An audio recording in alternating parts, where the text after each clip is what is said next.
Hello, speakers and leaders. Today we're talking about how to unleash your storytelling superpower. Now, when it comes to storytelling, how well do you do? Do you know how to structure your story? Do you know how to tell your story? Or maybe right now you're thinking you have stories, you want to tell them, but you don't know how to tell them. Or maybe you haven't heard about the power of storytelling yet. Well, in today's video and interview, you're going to learn from the amazing Gabriela Pereira, and she is the founder of DIYMFA.com, the do-it-yourself alternative to a master's degree in writing. She is also a speaker and story expert who has presented at major conferences in college campuses such as TEDx, Inbound, New School, and more. As the podcast host for DIY MFA Radio and author of the DIY MFA book, Gabriela's mission is to bridge the gap between writing and marketing and between storytelling and sales. Now, after this video and after this interview, I want you to go discover your own storytelling superpower and take the quiz at DIYMFA.com/quiz. I'm going to repeat that for you. DIYMFA.com/quiz, and then go on and take the quiz later. But I'm super glad to have Gabriela on with us. How are you today? It's great to be here. I'm really well, thanks. How are you doing? I'm good. Well, let's dive into storytelling. And I'm going to nitpick on the questions, okay, if you don't mind. Now, when it comes to storytelling, were you always a good storyteller? Do you consider yourself a good storyteller? I was always a good storyteller. I wasn't always a good writer. And I think part of that has to do with, I think as writers, a lot of us are innate storytellers. As speakers, we're innate storytellers. I think even as humans, we're innate storytellers. But the learning how to structure a story in a way that's compelling is often a neglected skill. We take writing classes in school. We're told, write the 5-paragraph essay, but we never really learn how to tell a good story. And there are certain, I don't want to say rules, but certain methods that we can use in order to present our stories in the best light. And that took me a long time to learn, actually. Now, what's the difference? We're talking about writing and speaking here, but what's the difference, do you think, when it comes to storytelling on paper and when it's spoken out loud? Is there a difference? Should we use the same? They're similar. Obviously, it's like, just as you might consider, like, what's the difference between reading a book and watching a movie based on the book? It's, the same, the core story is still there, but there are going to be different elements in the story that have to do with the medium in which the story is presented. So I think one of the big things that we often forget is that the medium is as important as the message itself. And so really making sure that the medium earns the right to tell the story. If you're writing it on paper, why do you want to write it on paper? If you're telling the story from a stage, why are you telling the story from the stage? Yeah, and that's great. And Gabriela, and from your perspective, why do you think storytelling is so powerful in public speaking and also, building thought leadership? So storytelling is innate to us. We as humans are hardwired to tell stories. There's actually data that shows this. There's research in storytelling psychology that shows us that this is in fact the case. There's a study that I love that was done in 2008 by Hassan et al. There are a bunch of researchers in New York City at NYU. And what they did was they put people in fMRI machines and they plugged their brains into the fMRI machines, and then they played different video clips. And certain video clips had more storyness to them, and some of them had less storyness in them. And what they found was exactly what one would expect if you know the power of storytelling. The more story stuff there was in the video that the person was watching, the more parts of the brain were activated and the more parts of the brain were engaged by the story. In fact, they found some interesting data that showed that clips that had both powerful characters and powerful plot were actually more likely to engage people's brains than just character or just plot alone. So it's a really cool study. Yeah.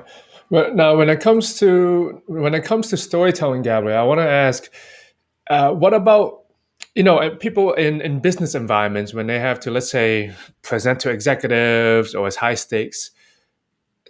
Sometimes they say, "Well, I can't add personal stories in there." Do they have to add personal stories? Like when we talk about stories, is it personal? Like, can we get down? Like, what kind of stories are we talking about? I know it's a big.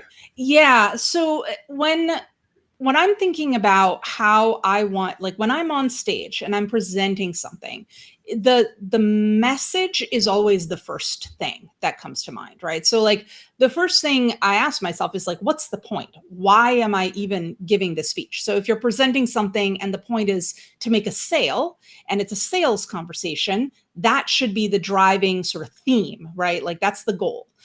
If you're presenting something on stage and you want, it's a TEDx type of talk and you want to share that idea worth spreading, you want to think like, okay, why is this idea important? Why do I want to share this idea? Then the story becomes a piece of evidence that supports the bigger idea. So the story is never just there for the sake of being the story.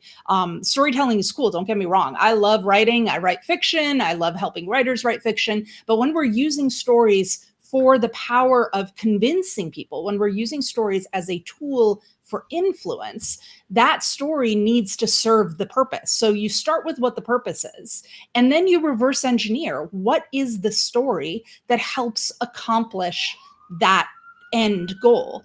There are a couple of stories that anyone who's a speaker who wants to be a thought leader in any field is going to need to have in their back pocket. An origin story, why you do what you do. That's a story that you'll probably be able to weave that into almost any talk that you give because it's so integral to what you do.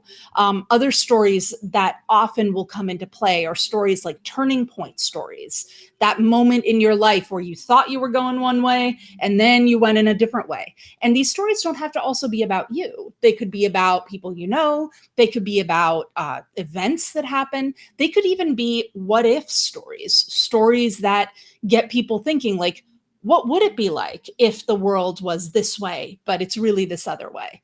I don't play on the what if stories very often. It's hard to make people care about imaginary characters as opposed to like a living, breathing example, but they can be useful sometimes, especially in sales conversations when you want to bring people to that place where they finally connect the dots and realize like, oh yes, I do want to invest in whatever it is you're selling. So this is powerful, Gabrielle. So what you're saying is basically find your point first, and then we go. You go backwards, reverse engineer it to find the story. So if the question was which came first, the chicken or the egg, which came first, the point or the story, you are saying the point always comes first. Is that correct? Well, sometimes you have a really good story and you want to weave it into something. So like I'm not going to say like it's a chicken or egg, like there's always going to be an answer, a single answer to that. Sometimes you just have a story and like, oh man, this is a good story. Yeah. And so then you save it because someday that you'll see a scenario where that story slides in and it fits in something that you want to share. For example, one story that I often share, and by the way, stories don't always have to be stories that are like once upon a time I was going on a vacation. Like they could also be like just sort of big narrative ideas. So one story that I for a long time sat on and I didn't know what to do with is a story about how non-Euclidean geometry made me a rebel without a cause. When I was in ninth grade geometry class, I hated math. I was terrible at it, although I was always fascinated with the abstractions behind math. And I remember the professor or the teacher teaching us a small unit, like a couple of days, on non-Euclidean geometry. And this idea that the rules that you learn in traditional geometry, like the angles of a triangle always add up to 180 degrees, those rules cease to be true when you're mapping shapes on a hyperbolic plane or when you're mapping shapes on an elliptical plane, right? Like if you map it on a circle, the angles are going to be bigger than 180 degrees, the sum. And if it's on a hyperbola, it's going to be a different number altogether. It'll be lower. And I sat on that idea for a really, really long time. And then one day I needed to give a presentation. And the whole idea behind the presentation was, well, why do we it was this idea of trying to change the context in order to make the rules do what you want them to do. It was all about rebellion and trying to change, instead of trying to change the rules, just change the context around the rules. Well, non-Euclidean geometry is basically that. You take the context around the so-called rules of mathematics, and suddenly those rules are different, and they apply or they don't apply based on the context, the greater space where the geometry is happening. So that was kind of like an example, a story and narrative that I had in my back pocket for a really long time, and I'd never shared it. But then when I had to give, it was actually in an essay that I wrote, and I wanted to share this concept of changing the rules by changing the context. That's where the story came into play. So I can see how powerful that is, and I'm so glad that your story came into play. Gabriela, you were talking about like a structure earlier. So is there a main structure for story? Are there a bunch? Like, if people don't know anything about how to tell a story, how does one get into it? Yeah, so a couple of rules of thumb or things that you can kind of keep in your back pocket, as it were. There are basically three things that you need to think about when you're thinking about storytelling. See, a story does not exist in a simple way. There are three components that you need in order for anything to be a story. If you don't have all three of those things, it's not a story. The first thing is a character. You need a person or some sort of sentient being in order to care about the story. So you think about every story that you've ever read as a child, as an adult, there's always a character, whether that character is a person or a dragon or a plant or whatever, but there's always something that we root for in the story.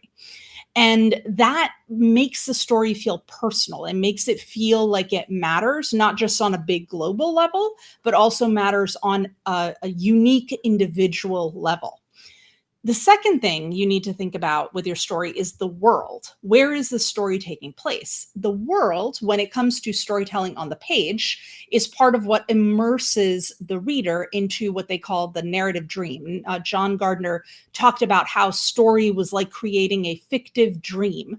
And it's this whole idea that if you are aware that you're reading a story, then you're not actually in the story. So it's that feeling that, you get transported to another place through the act of reading.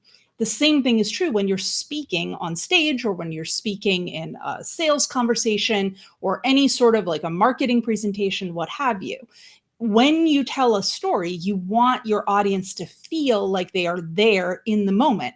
Now, in speaking on stage, you need to think about, you're not going to craft a world the way you might craft, Middle Earth in the, Tolkien's Hobbit. Like, it's not going to be that intricate. It's not going to be that involved, but you need to give your audience a sense of place. So whether this is tapping into the senses that they, whether it's painting a picture so that they can imagine what it is in their minds, whether it's, one of the things I love to do is playing with sound. The sounds that you make with your voice as you're telling the story can help to create that feeling of being in a certain place. And so I'll often do this when I tell stories on stage. I'll either lower my voice to bring the audience in, or if there's something big that needs to happen, I'll stop. And then I'll pick up again as a way of suspending the audience in that moment. And so you can play with things like that to create that world. It's not so much a physical world as it is an emotional world for your audience. And then you've got the plot. And that's what I think most people think of when they think of structure. The thing that's interesting with story structure and with plot is that it's so ingrained in us that we don't even notice that we know it. So every story starts out with the status quo. There's the regular old day-to-day. And then something happens in the story. So let's imagine a story, a fairy tale like the Three Little Pigs. The Three Little Pigs are all building their houses, Then something happens. Oh no, the big bad wolf is coming. That's the thing that happens. Now you go through a sequence of events. This is called Act 2 in the 3-act structure. A sequence of events where stuff happens. And if you notice in the Three Little Pigs, they have a beautiful little rule of 3 pattern where you have the wolf attacks one pig's house and it comes down. Then he chases the pig to the next pig's house and that one comes down. And then he goes to the third house. Now we're at the climax of the story. And the wolf huffs and puffs and puffs and it doesn't come down. And then we move into, this is now Act 3, where we finally see what happens, the payoff of that story, of those 3 houses and what's going to go down. The wolf climbs up onto the roof, tries to go in through the chimney, and gets burned in the fireplace. And then he runs off screaming. So there you have it. That's like a typical 3-act structure. Now, we often overcomplicate things. We start worrying about like, where's the denouement or the inciting incident or the this, the that.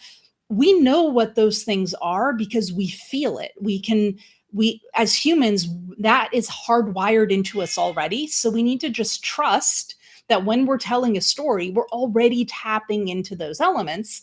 All we need to do then is to step back once we've figured out what the story is that we want to tell, step back and just think about like, okay, how is it fitting? Is it following? Or am I creating enough of the status quo in Act 1? Do I have a clear turning point where we move into Act 2? But these are all nuances. They're not big changes. They're not things that we need to do out of, pull out of thin air. They're just things that you can choose to amplify in your story as you're telling it. Wow. This is great, Gabrielle. I'm going to play devil's advocate for 1 second. Now, if you're telling me all of this, figure out the world, figure out the plot, figure out the character, and here I am just trying to go to my next meeting, and I just want to give like a financial update. And now you're telling me if I wrap a story around this, it seems like it takes work. You don't need a story for every single presentation. And that's the thing that I think a lot of people also get tied up in knots with. Like a lot of time, if it's a simple financial presentation, this is where knowing what the end game is, knowing what your goal is, that's important, right? Because if you're going in and you need to do a 5-minute presentation, you're probably not going to have time to weave in a story. So you leave the story out. You get to the point. If you're going to be on stage and you're giving a TEDx talk and you've got months and months to prepare your speech and to give this presentation, then you kind of have the time to weave the stories in. You can practice. Rehearsal is a big piece of the puzzle. For me as a speaker and I think of speaking as performance. So when I'm rehearsing to perform on stage, part of that is trying out different stories and seeing which version of a story actually lands for the audience that I want to reach. Another big thing is you may have multiple stories that fit the same necessity. I have at least 3 different origin stories for how I came to do the work that I do today. Depending on the audience I have, I might use one version and not the other.